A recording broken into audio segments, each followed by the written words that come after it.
Hello, Guru Nation. Welcome to another episode of the Clinical Trials Guru. Maybe this will go on the podcast too. If so, it's episode 201 for the podcast, Random Musings from the Clinical Trials Guru. And it's episode 2000 something for YouTube. I don't count anymore. I've got a former CRA Academy student. Which class were you in, Wendy? That was the November 2017. Ah, beautiful. So November 2017 class, which ended around the new year. Okay, so for those watching in the future, it is now October 2018. So almost a year later is what it took this person. Wendy is her name, and I will let her introduce herself. It's almost a year. It's not. Yeah, that's correct. It wasn't easy, right, Wendy? Everyone thinks it's gonna be easy. Everybody thinks No. this will be easy. And you didn't even do the internship in California. No, I didn't. Wow. Okay, so give us a background, Wendy. First of all, thank you for coming on. And who are you? What's your background? What did you do? And then why? Let's start with that. Well, my name is Wendy. I live in Indiana, so to say. And I took your class for about from November 2017 to February 2018. And then my background originally was I work as a medical operations manager with a local firm here in my state. And then, prior to that, I did some various tasks which has to deal in the medical industry field. And, when I joined your class, I got, interested into the research industry. And, apter taking your class, I took some time off and I, applied with several companies, several CRO. And I just, I completed an interview 2 days ago. And within 24 hours, they made me an offer. So I'm excited about that. And everything played out about your classes, everything you taught us, the EDC system, that really made a great impact, with my new employer that I'll be working with. And I should start working for them about 3 weeks from now. Wow. Very good. So, and you will email me later also. But this is awesome. So now you said you finished the academy in February 2018. 2018. And now it's October 2018. So between February and October, how much effort did you have to put into the job hunt? Like, give us an idea, because some people only apply to 5 places and they think that they applied too many. No, it's at least every week I do apply to like three places, as entry level, and the response was great. They reply you that, hey, we received your resume, and then email you maybe 3 weeks later or months later that, okay, we found somebody else. So I didn't let that discourage me. I kept interviewing and applying at the same time. So I was lucky with this one. So it took me about 8 months just to secure this one. Yeah, 8 months. And when it happens quickly. Like, walk us through quick. How many interviews did you actually do prior to this interview? Like, did any of them interview you before this one? Yes, I did several telephone interview. That lasted for about maybe 12, 15 minutes just to get to know who you are, what are you doing, so I would say about maybe 5, telephone interviews.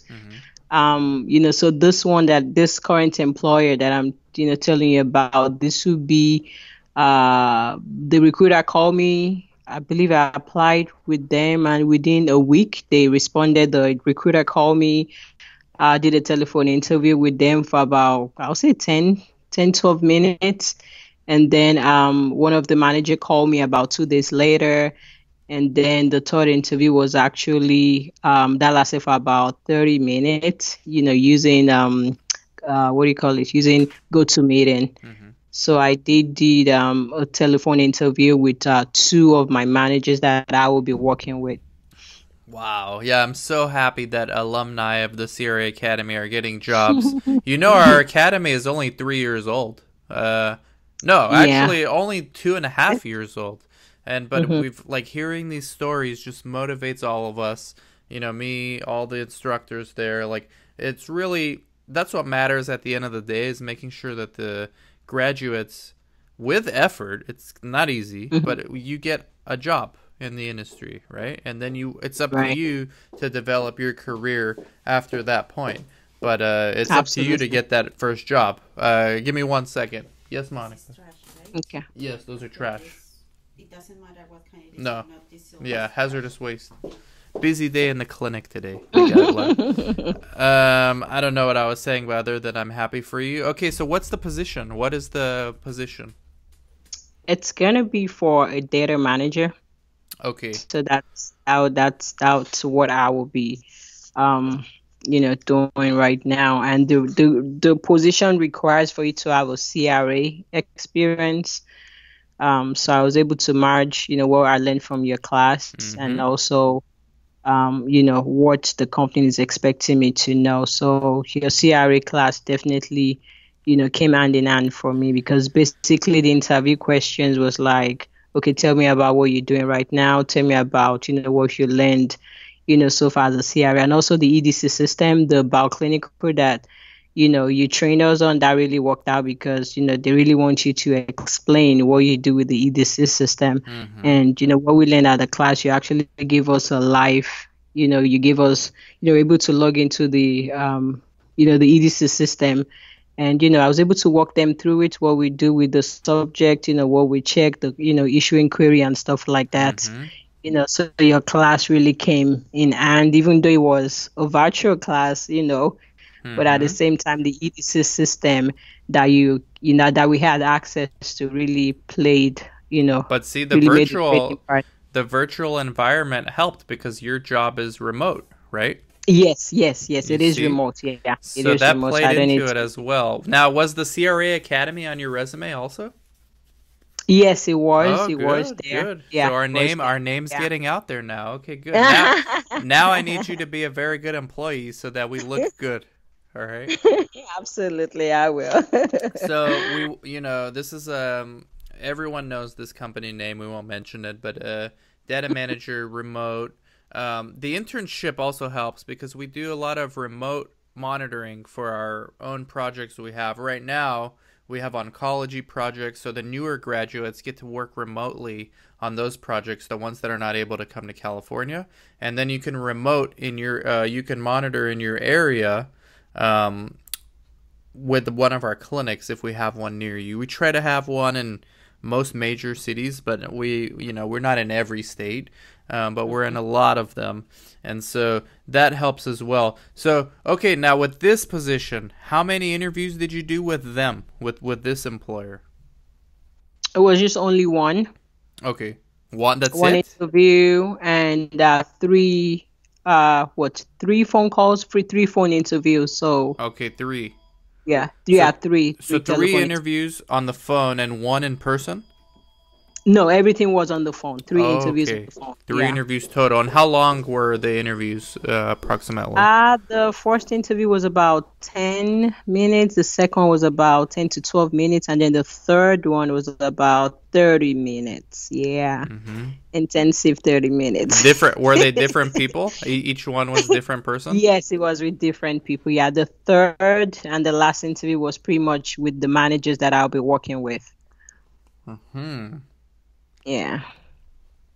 I remember doing some of those interviews myself, and it was Really? like, yeah, they would just ask, like, they ask you a question, you answer. They ask another one, you answer. They don't tell you anything is good or bad. They just, they just keep asking new questions. So you really have to know your stuff, and this is You where you have have to to. draw upon the experience you gain from our employments, from the sites that you work at, from the internships that you do, from everything. You really have to pull everything together. Now, did you go back and study the modules in our academy? Oh, absolutely. While driving, I have to listen to the classes. So that really, helped me. I listen to it like every single day. I need to ring in the bell. So That's good. yeah, That's a yeah, lot of the yeah. students don't know that they actually have access to the material long after the class is over for them. You can Yes, access it yes. anytime. Hmm. Another thing so data manager. Ultimately, what is your goal ultimately in the industry, or are you perfectly fine with this as your career for the next foreseeable future? Well, my role, maybe another 2 years I'll be here, but my long-term goal in the clinical research industry, definitely I'll still go back to school, Mm-hmm. to get my PhD in health information system with concentration on clinical data management. So that'll be my long-term goal. But whatever I'm doing now for another 2 years, I'll see, Mm. where the role, the impact that I can make with my current employer. But definitely, I'll still go back to school to get my PhD because I have a master's degree now. Okay, good. Yeah, see, Yeah, this will open up so many doors for you. I mean, there's so many absolutely. positions. There's regulatory affairs. I just talked to a guy today who we're contracting with on a project for China. He's been a regulatory Wow. affairs expert for like the last 30 years.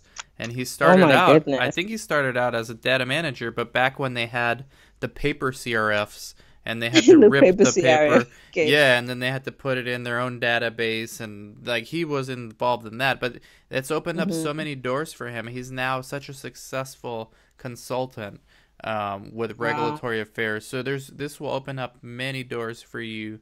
I know for a fact. So you start in 3 weeks. It's gonna be Yes. home based, right? Yes, home base. Yeah, remote. Yeah. And So I don't need to travel. and the offer they made you was very good. Um, Yes, very so good. I'll give you exact figure, but I'll say between 70 and 80K. that's beautiful. And then you're gonna get benefits. So Yes. fantastic, fantastic. Anything else you want to add? Look, right now there's a lot of people watching, listening, and they're saying, yeah, Wendy's so lucky that she has, what do you have to tell them? Because there's people watching right now that, they don't know what to do. Maybe that's how you were a couple months ago. I don't know. Well, my advice is, pay for the class, take the class. Make up your mind about what you want to do. And once you make up your mind after the class, don't stop studying, don't give up, keep listening to the videotape recording, the notes that we took at class. Mm-hmm. And then, Mm-hmm. just keep interviewing. Don't get discouraged. I send multiple resumes out there. Some people don't even respond. I'll be like, didn't you get my email? But don't give up. But definitely, if this is what you want to do, it will definitely work out, for you. And Yeah. then you also have to have a passion. If you want to be in the clinical research industry, you really need to have a passion, for what you want to do, and don't give up. And then, keep reaching for a greater heights. Yeah, most people won't respond. That's the problem. And, I mean, most won't respond. Like, they're just not everybody you send your CV to. Matter of fact, Yeah. most of them are going to ignore it. I think there was a study. They actually did a study on this, Wendy. Hmm. It was a job seeker, not in clinical research, but it was another Okay. industry. She put a tracker on her file, like on her email. O- Okay. Okay. So she can measure, and it was only opened. Her email was only opened 10% of the time. So Oh, wow. imagine all these people applying and they're thinking something's wrong with them, when in reality, there's nothing wrong with you. It's just the way it is. You're only going to get 10% of the time someone actually even sees your email. So Wow. that's something that people don't take into account. But really good job, congratulations. Any Thank advice you. for people that are not in the academy? Maybe they don't want to do it, or for whatever reason they can't. I mean, what advice would you give them? those people? I mean, the only advice I could give to them is, I mean, just Google the industry, clinical research. If it's something you want to get into, you need to get educated, you need to get knowledge in the industry, and then, reach out to Dan, take the class, study, Mm-hmm. and then after you complete the class, also, hey, Dan, the certification you made us did, the NIH, the Yeah. GCP, AIDA, those yep. ones, yeah, either, yeah. So those ones too, I mean, it gives you enough knowledge for you to know about the industry. That's true. And you guys got lucky. They got rid of the NIH had budget cuts, and they got rid Oh, of that protecting human research subjects. They don't have that anymore. So really? Wow. So we're yeah, lucky. I'm lucky. you're lucky. I mean, that's the easiest one. The GCP and the AIDA are still there, but that one, like a bonus to have, something nice to have, it's not available anymore. So that's gone. But for you, you have it. You will always keep it as a souvenir. And Wendy, we appreciate it. Thank you very much for coming on. Best of luck with Thank you, you. Dan. We got to Thank follow up you. again, like maybe a year into your position, to see what Absolutely. exactly is a day-to-day life of a data manager. I'm actually Yes, curious about yes. that too. So let's do that. Thank you, everybody. And thank you for listening and watching, and we will catch you all later. Bye bye.